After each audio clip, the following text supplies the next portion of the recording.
rombongan di Fakfak. Kita Papua Barat lagi menjelang pilkada tanggal 27, sehingga semua pejabat didistribusi ke kabupaten masing-masing. Saya ke Wondama, tapi karena ditugaskan hari ini saya datang dulu karena pendidikan penting bagi kita, tak?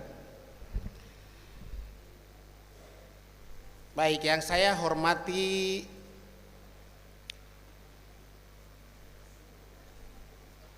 Kepala LL Dikti ya, Bapak Dr. Suryal Mofu, Bapak Ketua Majelis Dikti dari pusat, Bapak Profesor Harun Joko Prayitno ya, siap. Yang berikut Forkopimda Papua Barat atau yang ada di sini, Ketua DPR yang mewakili. Ini rekan saya Pak Imam Musli, saya masih ingat beliau. Kemudian Bupati Manokwari, ada calon wakil bupati tadi, adakah? Pak Mugiono sudah pergi. Saya mau kasih kenal dia. Orang bilang tidak kampanye, tapi bagi saya kita harus punya pilihan, karena kita punya tanggung jawab politik, begitu. Iya toh, setuju tidak? Kalau netral-netral nggak usah masuk TPS, karena pasti pilih salah satu di dalam. Begitu ya? Takut Bawaslu kah? Yang saya hormati Forkopimda Kabupaten Manokwari, Pangdam 18 Kasuari yang diwakili oleh Kolonel CPI Helmi, Pak Kapolda Papua Barat, mungkin sudah pergi ya, Ketua STKIP Muhammadiyah Manokwari, Ibu Ketua, salam hormat, salam bahagia. Siapa lagi? Siapa lagi yang saya harus hormati? Ibu Fani Kesauli ya, Dr. Fani Kesaulija, mewakili Rektor Unipa, orang tua dan keluarga wisudawan yang saya banggakan, dan para wisudawan wisudawati yang berbahagia di hari ini. Kita selalu memanjatkan puji dan syukur pada Tuhan Yang Maha Kuasa, karena pada kesempatan ini kita semua boleh hadir bersama-sama dalam acara wisuda hari ini. Saya pertama kali baru masuk di sini juga, rasa bangga sebenarnya ketika lihat Bapak Ibu di wisuda ya. Tadi belum kenal nama saya tuh, mereka dua tidak tahu. Saya sehari-hari sebagai Kepala Biro Pembangunan. Kalau pendidikan saya S1 di Unipa, S2-nya UGM, S3-nya S3-nya di Unmul, Kalimantan Timur. Terus saya juga sudah berpendidikan profesi. Istri saya baru satu, anak saya dua. Yang pertama di Minnesota, Amerika, yang kedua masih di Jogja. Begitu. Saya tidak ingin membaca sambutan gubernur, nanti lebih terlalu formal ya. Ibu, saya ingin menanggapi saja sebenarnya yang disampaikan Pak Prof, kemudian Pak Suryan mewakili pendidikan tinggi, tapi juga motivasi dan juga gambaran kita tentang berdirinya STKIP Muhammadiyah Manokwari. Kita punya wisudawan atau mahasiswa di sini 1.580 ya. Yang di wisuda hari ini 97 orang. Ya. Saya catat-catat. Dosen ada 28. Mahasiswa bisa lihat ini, tadi gambaran yang disampaikan oleh Pak Suryal, kemudian disampaikan oleh Pak Profesor. Ada motivasi bagi kita ya. Lupa lagi. Kita kemampuan ingat cuma 15 menit ya. Ya, ingat itu. Kemudian Pak Suryal memberi kita motivasi untuk memanage waktu. Bangun pagi harus bersihkan atau merapikan tempat tidurnya. Kalau kita jadi mahasiswa belum merapikan tempat tidur, Ya biasa hari itu tidak bagus bagi kita karena tidak bekerja dengan maksimal. Kalau saya dari pemerintah, saya titip pesan saja. Dari pengalaman menjadi birokrat, kita di Papua khususnya, saya bangga karena hari ini ada 90% anak-anak Papua yang kuliah di sini. Atas nama pemerintah Papua Barat, kami ucapkan terima kasih Ibu dan semua dosen sudah mendidik anak-anak kami dengan baik di sini. Pendidikan ini basis kekuatan kita. Kita mau majukan bangsa pakai apa? Coba Bapak Ibu kasih saya rumusnya kalau bangun bangsa. Metodenya pakai apa? Pendidikan toh? Tadi ada data yang begitu banyak dari Pak Sula. Ini persoalan kita hari ini adalah pasar. Karena kita bertumpu pada pemerintah. Orang berpendidikan terus inginnya jadi pegawai negeri. Coba lihat gambaran pegawai negeri. Anak buah saya tuh banyak yang tadi disampaikan Pak Surya, TikTok, sama satu yang 4 orang itu, Ludo. Bagaimana kita mau berhasil membangun daerah? Kita punya otsus, beasiswa dan lain-lain. Mari kita lihat Salomina Since Ulo tadi sebagai inspirasi, benar-benar inspirasi. Apa yang kita pelajari tadi dari seorang Salomina? Dia berjiwa pejuang. Bapak Ibu, hari ini kita punya generasi cuma 3. Generasi pejuang, generasi penikmat. Kalau sudah jadi generasi penikmat, selanjutnya apa? Generasi penghancur. Hancur dia. Perhatikan jiwa kita punya generasi hari ini. Tidak jadi pejuang seperti Salomina. Yang seperti Salomina ini yang kita butuh. Karena punya jiwa pejuang. Dengan kekurangan yang ada, dia berjuang untuk berhasil. Hari ini banyak maunya menikmati. Ada otsus kok. Saya orang Papua, 1 kali pukul meja saya dapat jabatan. Mau kuliah harus cari beasiswa. Bapak Ibu, saya punya anak yang sekolah di Amerika, saya tidak pakai beasiswa. Dan saya tidak korupsi. Kalau hari ini kita takut dengan BPK, dengan KPK, berarti kita takut. Karena kita lakukan. Begitu, jadi mahasiswa yang lulus harus punya semangat, punya jiwa juang, supaya bisa kerja. Pak Surya, di luar itu orang berhasil karena sektor private.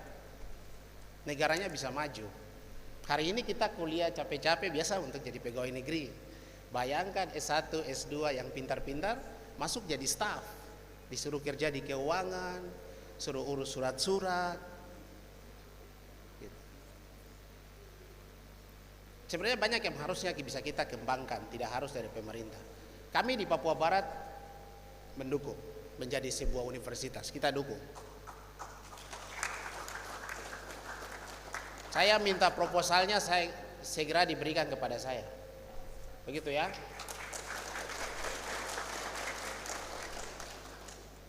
Sekali lagi kami pasti mendukung hal-hal yang positif bagi daerah. Apalagi ini pendidikan sebagai basis kita untuk memajukan bangsa dari daerah Papua. Hari ini kualitas orang Papua dibilang kurang, IPM-nya masih rendah. Apa itu? Mr. Google kasih tahu nanti toh IPM-nya. Hari ini apa? Stunting di mana-mana, miskin ekstrim dan lain-lain. Itu PR untuk siapa? Untuk kita. Ada di sekitar kita, di jemaat kita, di umat kita. Masalah itu ada. Bagaimana peran mahasiswa, sarjana-sarjana sekarang? Saya lihat yang di wisuda hari ini menjadi mal ya. Mereka ini sebagai agen-agen kita untuk membuat pintar kita punya orang Papua. Bagaimana cara berpikir yang bagus, cara berpikir yang tepat untuk membangun kita. Kita untuk pembangunan ini, ya saya mungkin harus banyak terbuka. Hari ini pemimpin kita tidak banyak punya kemampuan. Karena tadi generasi penikmat, saya dapat jabatan biar keren toh, bisa pakai mobil dinas, bisa pakai baju, kalau jalan nanti ada rombongan di belakang, ada pegang HT. Jadi kesannya itu apa ya, terkesan lebih banyak ke perbaikan ekonomi, lebih banyak ke show force dan lain-lain. Tapi hasil kita coba kita evaluasi. Apa hasil kita? Mestinya kita malu. Kalau kita setelah mengevaluasi diri, ketika saya duduk di sini, ketika saya jadi sarjana, apa yang saya lakukan untuk bangsa dan negara saya? Baru ketahuan siapa saya. Begitu ya. Jadi saya ingin benar-benar menjadi sarjana yang jadi pejuang. Jangan jadi penikmat. Bisa toh? Di rumah itu jangan lihat piring lewat saja. Itu penikmat. Lihat pakaian kotor lewat saja nanti, besok nanti. Nanti itu penikmat, bukan pejuang. Kita contoh Salomina. Bapak Domingus Sulo berdiri. Bapak Domingus tadi ya, orang tuanya toh. Bapak Domingus masih ada. Itu tepuk tangan untuk Bapak Domingus. Kenapa? Karena beliau mendidik Salomina menjadi seorang pejuang. Mari kita contoh dia, pejuang sejati. Dalam segala kekurangannya dia bisa berhasil.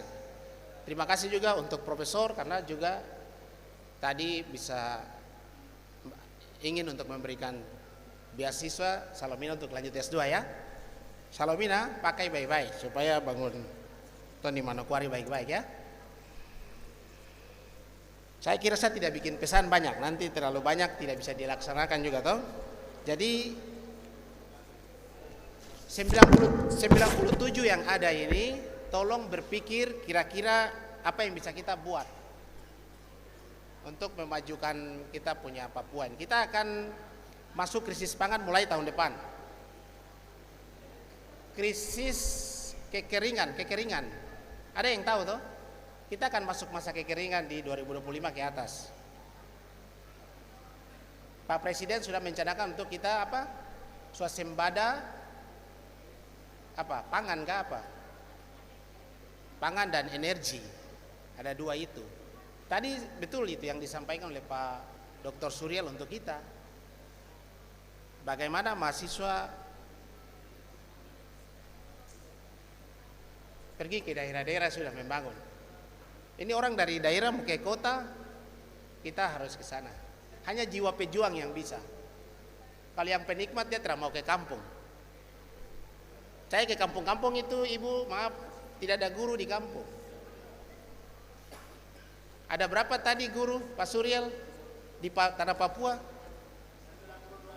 Itu 92.000 itu di kampung tidak ada. Saya pergi periksa apa? Saya pergi evaluasi pembangunan renovasi gedung sekolah dan lain-lain yang harganya sampai 600-900 juta. Tidak ada renovasinya, tidak terjadi. Gurunya, tahu guru-gurunya, anak-anak pengangguran di kampung. Bayangkan mereka masuk ngajar apa di sekolah. Ini real. Kalau ada yang belum percaya nanti ikut saya. Saya tidak banyak di kantor, saya suka di lapangan untuk cari tahu apa yang permasalahan pembangunan. Jadi terima kasih sekali lagi buat Ibu dan para dosen. Kita butuh guru yang benar-benar qualified, memahami kondisi sosial budaya Papua, bagaimana membangun Papua. Mereka harus benar-benar jadi pejuang dan ada di depan di kampung-kampung untuk membuat Papua ini maju setara dengan daerah lain di Indonesia. Bisakah para wisudawan? Kalau saya urusan kan gampang. Saya kan pejabat, tinggal bicara Pak Gubernur kasih ini, bangun di atas. Bisa tuh? Kan bukan saya punya uang, saya cuma dipercaya rakyat untuk mengelola Itu uang kalian, uang rakyat. Begitu. Begitu Jadi kita selesaikan yang belum beres di atas ya Bu. Ya, nanti hari Senin ada yang datang untuk cek yang kekurangan di atas. Begitu. Ya Pak Imam ya. Kita sama-sama, nanti Pak Imam temani saya, Pak Gubernur, mari kita bicara supaya tahun depan sudah ada anggaran untuk bangun. Begitu ya, saya tidak mau janji banyak, nanti tidak tepat, saya malu lagi. Demikian ya. Baik, shalom, wassalamualaikum warahmatullahi wabarakatuh. Om Santi Santi Om, nama budaya, salam kebajikan, salam sejahtera untuk kita semua. Salam satu hati, satu saudara di bawah naungan Rumah Kaki Seribu untuk Manokwari, Papua Barat, dan untuk Indonesia. Tuhan memberkati kita. Gubernur Papua Barat Dr. Andes Ali Baham Temong Mere MTP selesai.